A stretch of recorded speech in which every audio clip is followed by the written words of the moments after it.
अस्सलाम वालेकुम।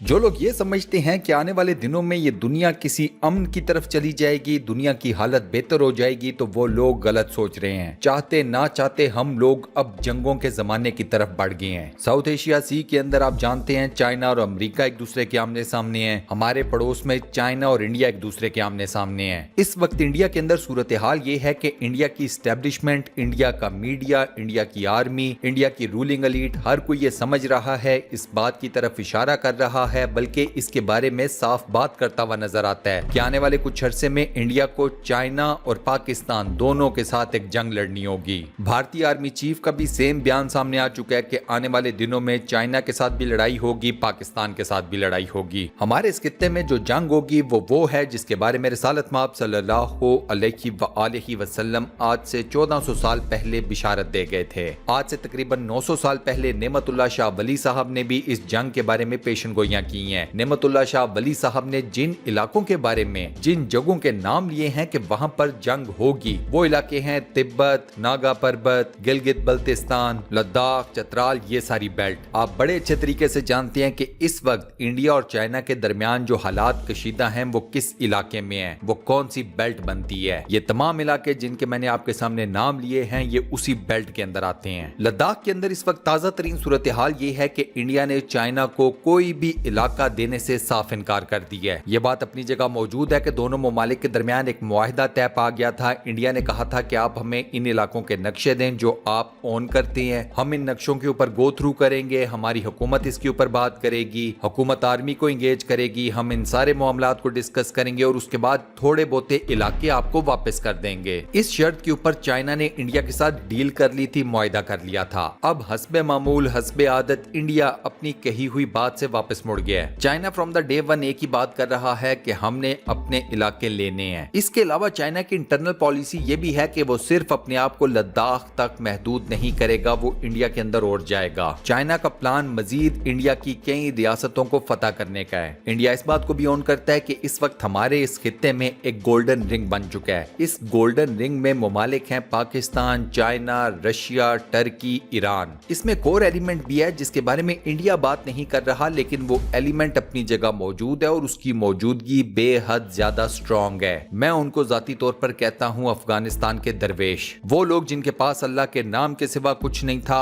अल्लाह के आसरे के अलावा कुछ नहीं था। उन लोगों ने अल्लाह के नाम के ऊपर इस वक्त दुनिया की सबसे बड़ी सुपर पावर को शिकस्त दी। इस गोल्डन रिंग में उन लोगों की शमूलियत, उन लोगों की मौजूदगी भी है। इस बारे में सिर्फ उनका नाम नहीं लिया जाता, लेकिन वो अमली तौर पर इस गोल्डन रिंग का हिस्सा हैं। अपने आप को बचाने के लिए इंडिया ने इसराइल के साथ, जो कि उसका पुराना दोस्त है, एक मुआहिदा साइन किया है। ये मुआहिदा बुनियादी तौर पर साइबर सिक्योरिटी से मुतल्लिक है। इंडिया को ये डर है कि उसकी जितनी भी अहम एस्टेब्लिशमेंट्स हैं उनके ऊपर हैकर्स या साइबर अटैक हो सकता है। इस वजह से इंडिया ने इसराइल को अप्रोच किया कि वो इस महाज के ऊपर उसकी हिफाजत करे। चाइना ने हमारे इस खित्ते में अपना एक ब्लॉक तैयार कर लिया और ये ब्लॉक बेहद मजबूत है। इंडिया इस ब्लॉक के सामने चींटी की भी हैसियत नहीं रखता। आने वाले दिनों में चाइना अगर इन्वेड करता है इंडिया के ऊपर तो उसमें इंडिया का बहुत ज्यादा नुकसान होगा। चाइना कूदेगा तो डेफिनेटली पाकिस्तान को भी कुछ ना कुछ करना पड़ेगा और इस लिहाज से इंडिया की ये बात सच हो जाएगी कि उसे दो महाजों के ऊपर लड़ना पड़ेगा। इसराइल और अमेरिका चाहते हुए भी इंडिया की उस तरह से मदद नहीं कर पाएंगे। इन दोनों ममालिक का अपना भी काफी ज्यादा कुछ स्टेक पर लगा हुआ है, इसलिए ये लोग किसी अमली जंग में इस वक्त नहीं कूद सकते। इस बात की सबसे ताजा तरीन मिसाल माइक पोम्पियो का बयान है, जो कि उसने ये कहा है कि चाइना की जो कम्युनिस्ट पार्टी है, जो इस वक्त चाइना के अंदर रूल कर रही है, दुनिया को इस सियासी पार्टी की असलियत से आगाही मिलती चली जा रही है। अमेरिका का ये बयान उस वक्त आया जब इंडिया ने अमेरिका से मदद मांगी है अगेंस्ट चाइना। ये बयान बुनियादी तौर पर एक होम्योपैथिक टाइप का बयान है कि हमारे इस बयान से इंडिया भी राजी हो जाए, पूरी दुनिया भी राजी हो जाए और चाइना को भी हमारे खिलाफ बहुत ज्यादा बोलने का मौका ना मिले।